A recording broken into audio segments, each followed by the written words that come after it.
नमस्कार दोस्तों, आज मैं आपके लिए वीडियो लेके आया हूँ डायमेंशंस एंड लॉगरिथम पे। ठीक है, तो ऐसी बात नहीं है कि मैं बस छठी क्लास को ही पढ़ाता हूँ, और भी चीज़ें आती हैं मुझे। तो आज मैं आपको पढ़ाऊँगा क्या, डायमेंशन।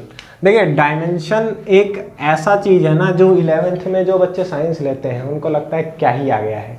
ठीक है, मतलब जिस बंदे को पता होता है कि डायमेंशन क्या होता है, वो मतलब एक तरह से भगवान की तरह पूजा जाता है क्लास में। डायमेंशन एंड लॉगरिथम, ठीक है, लॉग, ये दो चीज़ें जो है वो एक स्टड लॉन्डे की तरह काम करने लगता है फिर पूरी क्लास में। तो मैं आज आपको बताऊंगा कि ये डायमेंशन होता क्या है और ये लॉगरिथम फंक्शन काम कैसे करता है। पहली चीज़, डायमेंशन किसी भी चीज़ को डिफाइन करने के लिए, किसी भी चीज़ को, मतलब जैसे ये पेन है, ठीक है, अभी मुझे बताना है कि इस पेन की लोकेशन क्या है, तो मैं कैसे बता सकता हूँ कि धरती से ऊपर है, बस इतना नहीं होगा। अब मुझे क्या करना पड़ेगा, एक बताना पड़ेगा कि भाई धरती से इतना ऊपर है, इससे इतनी दूर है और इससे इतनी दूर है। ठीक है, तब मुझे पता चल जाएगा इस पेन की एक्यूरेट लोकेशन क्या है। ठीक है, तो इस चीज़ को मतलब सॉल्व करने के लिए हमें यूज़ करना पड़ता है डायमेंशन। तो डायमेंशन 3 प्रकार के होते हैं, एक होता है 1D, ठीक है, एक होता है 2D और एक होता है 3D। ठीक है, 3 डायमेंशंस। अब देखिए 1D में क्या आता है, एक सिंपल लाइन, जो आपकी एक सिंपल लाइन है वही आपकी क्या बोलते हैं 1D में आएगी, जिसको आप एक्स एक्सिस कह सकते हो, एक्स एक्सिस। अब मुझे लगता है कि आप आज तक आपने वो सीख ही लिया होगा क्या बोलते हैं कि एक्सिस क्या होता है, 10th में आपने पढ़ ही लिया होगा, क्योंकि ये बेसिकली 11th का टॉपिक है। ठीक है, उसके बाद क्या है 2D। आपका 2D में क्या होता है, आपके पास 2 एक्सिस होती हैं। ठीक है, एक आपकी कौन सी एक्सिस होती है, एक एक्स एक्सिस और एक वाई एक्सिस। अब यहाँ पे जो आपका पॉइंट आएगा वो किस में आएगा, एक्स और वाई में आएगा। ठीक है, तो अभी यहाँ पे आ गया 2D। अब क्या बात आती है, आपकी आती है 3D। 3D में क्या होता है, आपकी एक एक्सिस और आ जाती है। ठीक है, जिसको क्या कहा जाता है, ये आपके X axis and Y axis and ये जेड एक्सिस। ठीक है, तो ये जो हमारी रियल लाइफ है जिसमें मैं और आप रहते हैं वो किस में है, वो 3D है। ठीक है, हम पेपर पे क्या बनाते हैं, 2D और 1D बनाते हैं। हम पेपर पे 3D को ड्रॉ करना इज अ टफ टास्क, या मैं ये कहूं कि हम ड्रॉ कर ही नहीं सकते। क्यों नहीं कर सकते, अगर मैं कैसे भी करके इसकी ड्राइंग बनाऊंगा पेपर पे तो मुझे केवल आगे का ही दिखेगा, पीछे का नहीं दिखेगा। ठीक है, तो वो ऑब्जेक्ट बाय डिफॉल्ट 2D में हो गया। ठीक है, तो ये होता है आपका डायमेंशन। अब यहां पे कोई अगर वैल्यू है आपकी, तो आपके पास क्या है, x है, y है एंड z है। यही है सिंपली आपका डायमेंशंस। तो अब देखिए, अभी तक हमने क्या है, डायमेंशंस पढ़ लिया। तो डायमेंशन में अब उससे ज़्यादा कुछ नहीं है। उसके आगे अगर आप अभी देखोगे तो आपको थोड़े ही दिनों में आ जाएगा कोऑर्डिनेट सिस्टम। ठीक है, तो कोऑर्डिनेट सिस्टम में आपको बाकायदा फॉर्मूला मिल जाएगा कि डायमेंशंस को सॉल्व कैसे करते हैं। ठीक है, तो वो बस वहीं तक था। उससे ज़्यादा अगर आपको कुछ जानना है या कोई ऐसा टॉपिक है डायमेंशन में जो आपको नहीं समझ में आया, तो आप वो हमें कमेंट बॉक्स में बता दीजिएगा, तो हम उसको भी यहाँ पे एक्सप्लेन कर देंगे।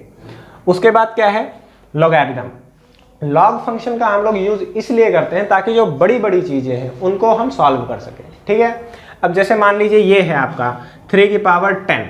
ठीक है, अब इसको कहेगा कोई कि लॉग फंक्शन में सॉल्व करो, सॉल्व इन लॉग फंक्शन, इसमें सॉल्व करो, तो क्या करेंगे, सिंपली इसका लॉग ले लेंगे, यानी लॉग 10 3 की पावर 10। ठीक है, और अब मान लीजिए यहाँ पे भी कुछ भी नहीं है, ये भी मैं आपको भी बताता हूँ कैसे। तो ये आपका क्या हो जाएगा, 10 ये आपका उठ के आगे आ जाता है और यहाँ पे आपका log 3 बन जाएगा। ठीक है, तो log 3 की वैल्यू आप टेबल में से देखेंगे और जस्ट पुट करेंगे, तो जो भी वैल्यू आएगी मल्टीप्लाई करके दैट्स इट, आपका आंसर आ जाएगा। ठीक है, अब देखिए log पढ़ाते टाइम हमको ये पता होना चाहिए, या पढ़ते टाइम, कि log 2 टाइप के होते हैं, 2 टाइप्स के होते हैं। पहला कौन सा है, पहला है आपका log जो सिंपल log होता है। ठीक है, और दूसरा होता है आपका नेचुरल log यानी ln। इन दोनों में कोई ज़्यादा देखिए खास फर्क है नहीं। ln जो होता है वो 2.303 ऑफ लॉग होता है। ठीक है, और आपका ज्यादातर यही लॉग यूज होगा, आगे बहुत कम ही आपको नेचुरल लॉग मिलेगा। ठीक है, तो ये चीज कई बार हम कंफ्यूज हो जाते हैं कि लॉग और ln एक ही चीज है, ये अलग अलग है। जहां पे आपको ln लिखा है वहां आपको लॉग में 2.303 मल्टीप्लाई करना पड़ेगा। ठीक है, अब लॉग लिखा कैसे जाता है, क्या लॉग में एक ही चीज है, नहीं, लॉग में भी तो आपकी 2-3 चीजें रहती हैं। जैसे कि मान लीजिए ये मैंने लिखा है लॉग, तो ये तो आपका लॉग हो गया, और ये जो मैं लिखता हूं नीचे या ई लिख दिया या 10 लिख दिया, इसको कहा जाता है बेस। ठीक है, इसको क्या कहा जाता है आपका बेस।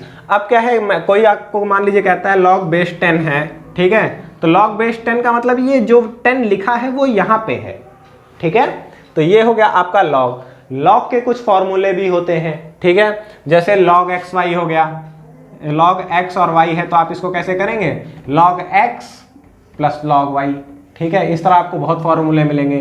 log m/n भी होता है, log m/n या x अपॉन y, तो ये क्या हो जाएगा, बस यहाँ पे सिंपली माइनस लग जाएगा log m minus log n।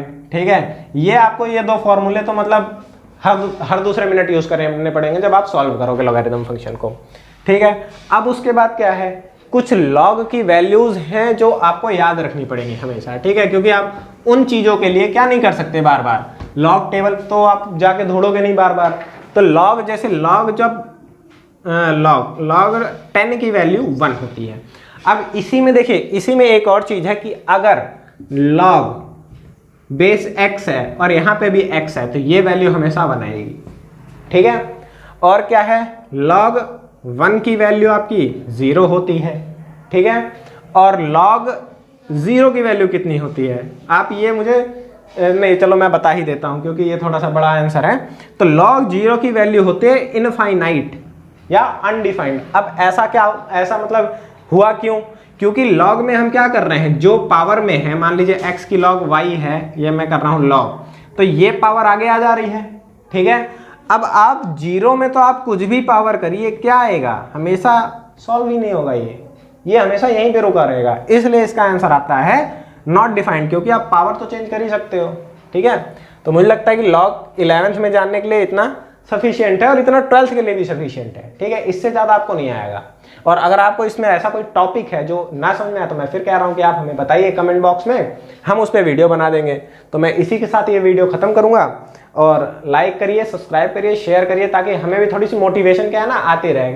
जब कमेंट वगैरह आते नहीं है, लाइक वगैरह आते नहीं है, या सब्सक्राइबर्स नहीं आते, जब देख के बस चल देते हैं, तो हमें भी थोड़ा लगता है कि यार क्या ही कर रहे हैं हम भी। ठीक है, तो चलिए, धन्यवाद।